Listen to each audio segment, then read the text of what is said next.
Greetings. Hi, I'm Dr. Walter Jacobson, a board-certified psychiatrist. So Thoreau once wrote, it's not what you look at that matters, it's what you see. And this is a very powerful observation about perception. Perception, for the most part, is a choice.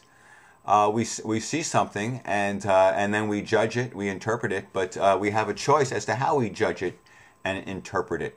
And for the most part, we judge and interpret things based upon the past. We don't see things as they are in the now, we see things as they were. And we bring the past into the present. We project our past beliefs and judgments and expectations, resentments, all of it, and we project it onto the future. We project, or in the present, we project it onto the people and the situations in the present, so that we're actually not evaluating the present situation at all. All we're doing is reinforcing and reinvesting in our past judgments and biases and inclinations. And sometimes that's accurate. Sometimes people don't change. Sometimes situations don't change. And what you're seeing is a recapitulation of the past. And so it's appropriate to see that. But a lot of times situations do change. People do change, but we don't see it because we're projecting all of our judgments about them from the past. The classic example is people, and particularly close relationships, where when, let's say, a couple is having problems in their relationship, and let's say the wife is very upset with the husband because he has been doing A, B, C, and D for years and years and years, and then for whatever reason he starts to change, and now he's not doing A, B, C, and D anymore. He's different, he's changing, he's making efforts, he's not the same guy he was, he has more consciousness and awareness, but the wife doesn't see that. She is still so filled with anger and resentment and bitterness and harsh judgment, all perhaps very justified from the past, and so she doesn't see that he is different, that he is changing. All she sees is the same old thing, there he goes again, etc. Okay, and so obviously this is a barrier to relationships repairing and becoming, healthy, because no matter what somebody does, if you aren't seeing it, if you're interpreting it through the eyes of the past, then the relationship will never get better. Just consider, the way we judge everything in what we call reality.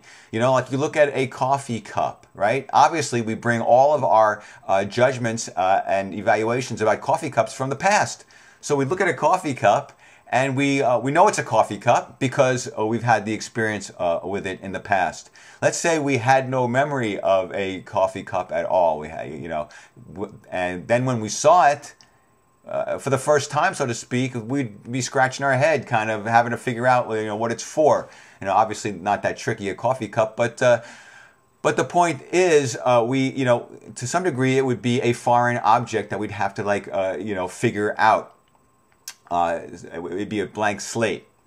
So the same deal is with people. We have built up our expectations about people and who they are based upon the past. So we see them through the past. If we didn't have all that past judgment and resentment and attitude about them and biases about them from the past, then when we saw them walk in the door, there would not be some instant state of anger, aggression, resentment, bitterness, disappointment, pain, whatever, all the range of emotions that we bring from the past when somebody just walks into a room who we've had issues with.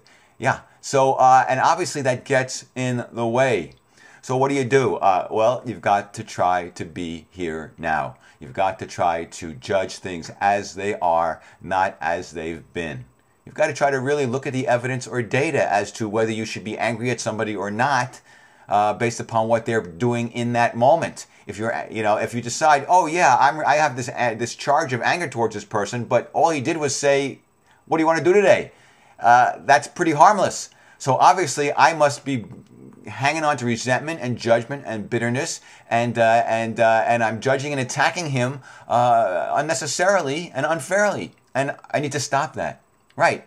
As always, you got to be vigilant over your thoughts. Be vigilant over over your automatic thoughts, your automatic emotions, your automatic behaviors, your default modes, and you got to change them. You got to stop them. You got to recognize them and go, no, what's the evidence or data that I should be angry at this person today? He's not doing anything. I don't have to be.